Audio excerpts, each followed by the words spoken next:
What is up? What is up, YouTube? Check this out. Can y'all believe this? YouTube just lost a massive lawsuit. I know y'all gonna check this one out, man, and let's get into it right after this intro. Let's check it out. Growth's got a formula most never learn. You don't need luck or talent, structure is earned. If you're ready to build and you know it's your turn, start with the 4 free videos, earn as you learn. Click on the more below to sign up. That's right, click on our links below to sign up for our 4 free videos. If you're serious about making YouTube your life, YouTube has changed my life. I'm a full-time YouTuber. I travel the world, just came back from the Bahamas. We didn't record any for the growth system. I'll show y'all some footage and everything from me being in the Bahamas.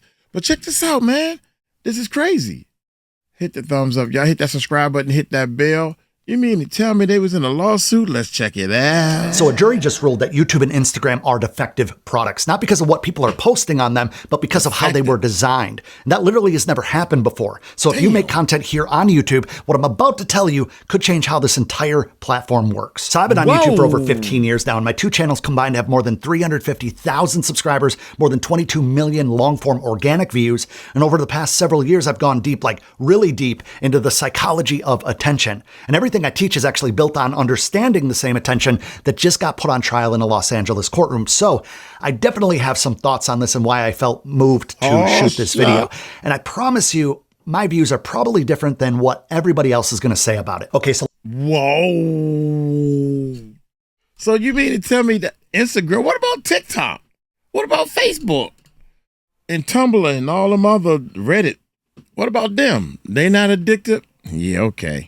So let me tell you what actually went down, because people are just going to see the headlines and completely miss why this matters as much as it does. So a 20-year-old woman sued Meta and Google, right? So Instagram and YouTube for this example. She started using YouTube when she was 6. Yes, 6 years old. She got her Instagram account when she was 9, even though you're supposed to be 13 technically, but what do I know, right? She said that these platforms messed her up. I'm talking about depression, anxiety, body image issues, and addiction to social media that still affected her daily life as an adult. And I think a lot of us can actually relate to some of these things. Now, the trial lasted 7 weeks. You had Zuckerberg, you had the head of Instagram, you had the VP of engineering over at YouTube, all testifying in court. And when it was all over, the jury found both companies liable on every single count. What?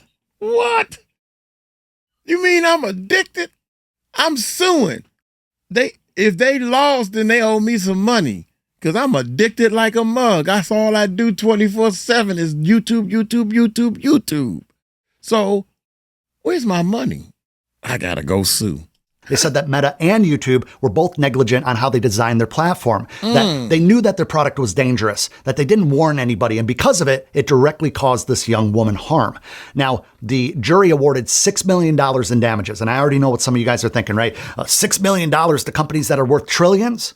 It's like a freaking parking ticket, but the money doesn't matter as much here. What matters is what this verdict just made possible. This is the part that should make every creator stop and pay attention. This case wasn't just about what people post on these platforms. It wasn't about cyberbullying or anything harmful that we've seen in the past, even, what was it, misinformation. The lawyers went after the design itself, the infinite scroll, autoplay, the recommendation algorithm itself, right? Notifications, beauty. That's shorts. It's all about them shorts, man. Here we go. Filters. All these different things were argued that these features were deliberately built to be addictive. Like a slot machine, I think they used that example. And the companies knew it and chose profits over protecting children. And the jury agreed. This has never before happened in a courtroom here in this country. Think about that. How long has YouTube been out? How long has Instagram been out? And I want to hear from you right now. What is your opinion on it? What was your gut reaction when you first heard about this? Or maybe this video is the first time you're hearing about it. But either way, are you surprised? Do you feel a little bit relieved? I want you guys to drop your opinions in the comments, because most creators don't even know that this happened yet. And what you don't know about it can absolutely hurt you. All right, so let me tell you why this isn't just one lawsuit that magically disappears. This case is what's called a bellwether trial. It basically means that it was handpicked to set the tone for about 2,000 other lawsuits that are lined up right behind it. Yes, 2,000. And the day before the verdict dropped, that I'm telling you about, a completely separate jury in New Mexico hit Meta with $375 million in their verdict for failing to protect kids from predators on Instagram. 2 massive losses in 2 days. Now check this out. The lawyers in this case are comparing it to lawsuits against big tobacco in the 90s. And obviously nobody's saying that social media literally kills people the way that cigarettes do, but the legal playbook is almost identical. Companies knowingly design an addictive product, market them to kids, and hid what they actually knew about the dangers. Those tobacco lawsuits forced the industry to stop targeting minors and pay billions in settlements. And we could be watching the beginning of the same kind of thing happening on social media right now. Now, let's be real. Will all 2,000 of these cases go the exact same way? Probably not. But the precedent is set here. A jury officially said how these platforms are built can be treated as a defective product. And you can't really undo that. And here's the legal piece that makes all of this so wild. For 30 years, tech companies have been hiding behind this law called Section 230, which is basically saying that platforms aren't responsible at all for what their users post. It's been their get out of jail free card since 1996. But these lawyers didn't go after that content. They went after the machine itself. They said, forget what the people are posting, dog. Look at how the platform itself was built. It's such a clever loophole here. And because they framed it as a defective product, Section 230 didn't apply. Okay, so now for the part that you guys actually care about. What does this mean for you as a creator? If this verdict holds up, and remember, there's 2,000 other cases floating around, plus a federal trial that kicks off this summer, YouTube's going to be under an enormous amount of pressure to redesign the platform, the way it looks, the way it works, the features that we're used to. And 2 of the features that I think are mostly in the crosshairs are 2 features that creators rely on the most. Autoplay being the first. That's the feature that automatically starts the next video as soon as your video ends. And right now, autoplay is one of the most powerful growth tools that any of us as creators have. Even when we're not in control of it. It feeds the session time. It's how viewers go from watching one of your videos to watching 3 or 4 in a row without even thinking about it. And if YouTube is forced to change or limit autoplay, especially with younger users, that directly affects how your content gets discovered and how your watch time builds. Creators who have built an audience that's dependent on suggested, dependent on autoplay, they're going to feel it if that happens. Creators who built their audiences based on maybe search intent or their brand, their name, they're going to be just fine as they always have been. Now let's talk about the recommendation algorithm. The jury basically said that the way that YouTube recommends videos is part of the addictive design. Sit with that for a second. Just think about it. The algorithm is how most creators get their views, the majority of them. Browse features, suggested videos like I just mentioned, the homepage. It's all the algorithm. And all the algorithm is a preference engine to try to pair the right videos to the right viewers. If YouTube has to rethink how it recommends videos, that changes how impressions work. That changes how viewers find you. That changes how small channels get discovered. Now, with that being said, I'm going to give you an honest take that I don't think you're going to hear from anybody else who teaches YouTube growth. I've spent years, more than 5 years now, in fact, it started before COVID, deep diving the psychology on why people watch things, curiosity loops, the dopamine, how the brain reacts to novelty, how it reacts to reward, all of that stuff. I've studied it obsessively, not because I wanted to manipulate anybody, but because I got so frustrated that I truly wanted to understand what makes content that actually lands versus content that gets ignored. And honestly, that's exactly why none of this verdict stuff surprises me at all. I saw how these platforms were working a long time ago.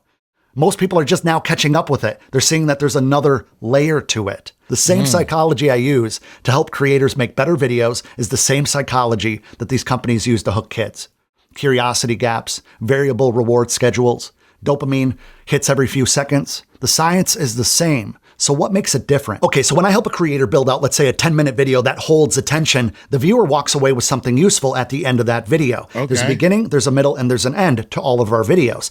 They got what they came for, or at least that's always the goal. Now, when Instagram engineers infinite scroll, there's no endpoint. There's no moment where the app pops up and says, okay, you got what you came for. Take care. Have a good day. It's designed to never let you leave. It's designed to make you feel worse. So you keep scrolling, looking for something to make you feel better. And that something never comes. One has an off-ramp. The other one doesn't. And look at what came out in court. Wow. Their own internal documents showed that 11-year-olds were 4 times more likely to keep coming back to Instagram than users of any other app. And instead of seeing that as a big red flag, a big no-no, they saw it as a competitive advantage. One of their own internal memos even said, and this came out during the trial, if we want to win big with teens, we got to bring them in as tweens. Think about that. Bring them in as tweens.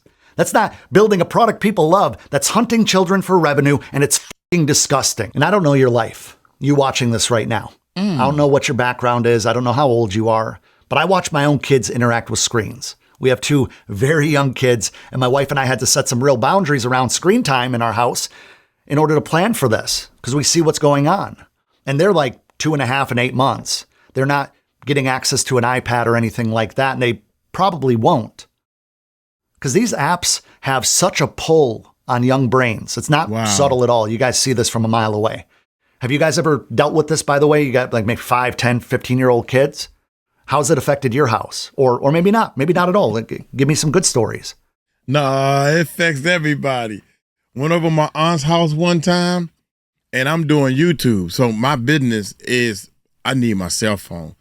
She's at the front door collecting everybody's cell phone.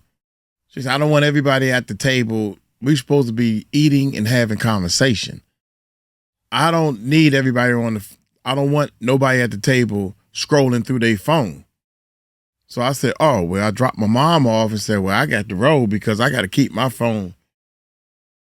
I need to be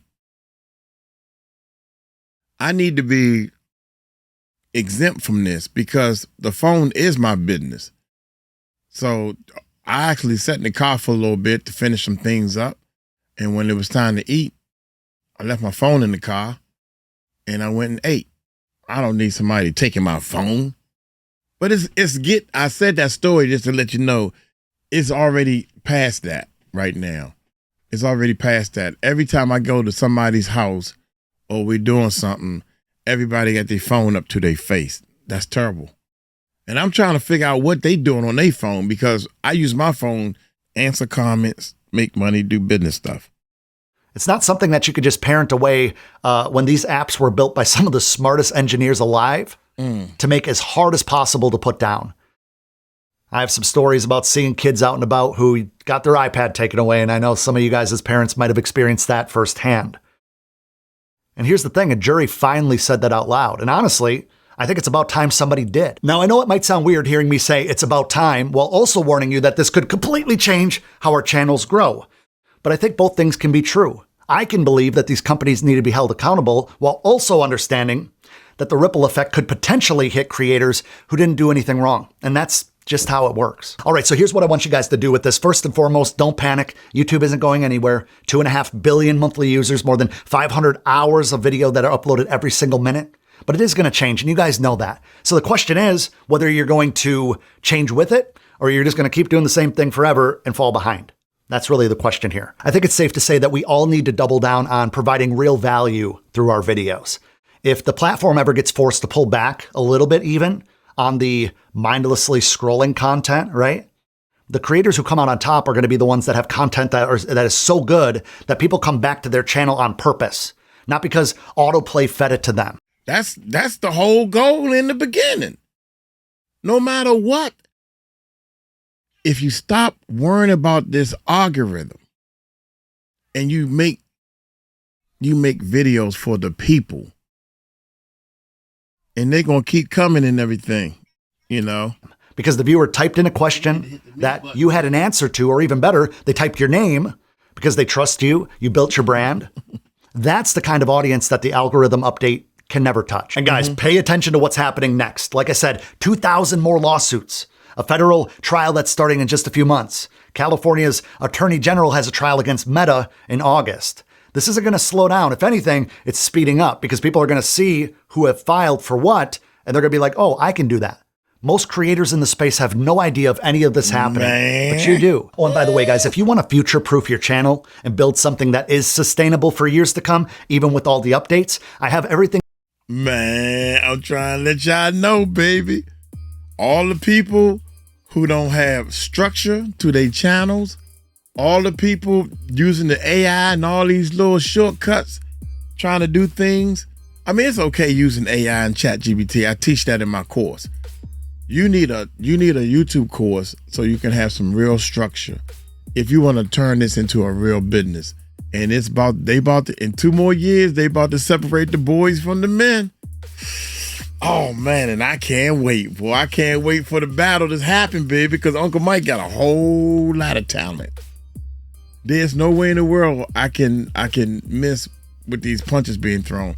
AI, the faceless channels, never went faceless. Never went faceless, man. Shorts, never went with the shorts. Long form content is king, and it will always be king. Showing your face on a video is king, and it will always be king. With that being said, I'm gonna get on up out of here. Y'all take it light, take it slow. You tell them Uncle Mike told you so. Peace out.